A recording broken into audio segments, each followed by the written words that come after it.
আসসালামু আলাইকুম গাইস, সবাই কেমন আছেন? আশা করি সবাই ভালো আছেন। আমিও ভালো আছি। আমার ফ্যামিলি তো সবাই আল্লাহর রহমতে আপনাদের দয়ায় ভালো আছে। আজ পাক করব বেগুন দিয়ে, গুঁড়ো মাছ দিয়ে, আপনার ট্যাংরা, এরপরে বাইলা, বাইং মাছ সবগুলো দিয়ে, পেঁয়াজ দিয়ে, আগে পেঁয়াজগুলো দিয়ে ফেলেছি, এখন ভালো করে কষিয়ে নিচ্ছি। বেগুন দিয়ে ঝোল পাক করব। কে কে ট্যাংরা মাছ দিয়ে বেগুন দিয়ে ঝোল পছন্দ করেন অবশ্যই কমেন্টে জানাবেন। পেঁয়াজটা ভাজা হয়ে গিয়েছে, ময় মশলা সব কষিয়ে ফেলবো। কষানোর পরে এখন মাছগুলোকে দিয়ে দিব।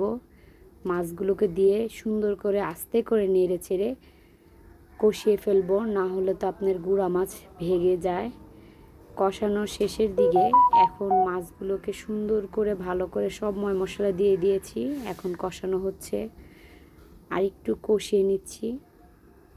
মাছটা কষানোর শেষের দিকে কষিয়ে মাছগুলোকে আবার আপনার আলাদা করে বাটিতে নিয়ে নিব, কারণ আপনার বেগুনের সাথে যেহেতু কাঁচা মাছটা পাক করব ভেঙে যেতে পারে।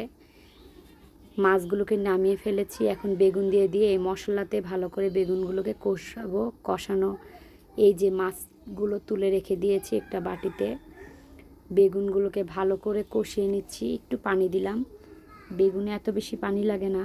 কষানো হওয়ার পরে ভালো করে কষিয়ে নিচ্ছি। এবার কষানোর শেষের দিকে এবার পানি মাছগুলো দিয়ে দিয়েছি, উপর দিয়ে একটু ঝোল দিয়েছি। দেওয়ার পরে ভালো করে আবার মাছ আর বেগুন একসাথে কষিয়ে ফেলবো। এবার কাঁচামরিচ দিয়ে দিচ্ছি। গুঁড়ো মরিচ যেহেতু আগে দিয়েছি, কাঁচামরিচ একটু কমই দিলাম। এবার দেওয়ার পরে এবার একটু জিরের গুঁড়ো উপরে দিয়ে দিয়েছি। দেওয়া শেষে এখন প্রায় তরকারি হওয়ার পথে, না বেগুনটাও সিদ্ধ হয়ে এসেছে, তরকারি আর একটু হবে। তো সবাই কেমন আছেন অবশ্যই কমেন্টে জানাবেন। আর যারা এখনও আমাদেরকে সাবস্ক্রাইব করেননি অবশ্যই সাবস্ক্রাইব করবেন। সবাই ভালো থাকবেন, আশা করি আমরাও ভালো আছি, আমাদের জন্য দোয়া করবেন।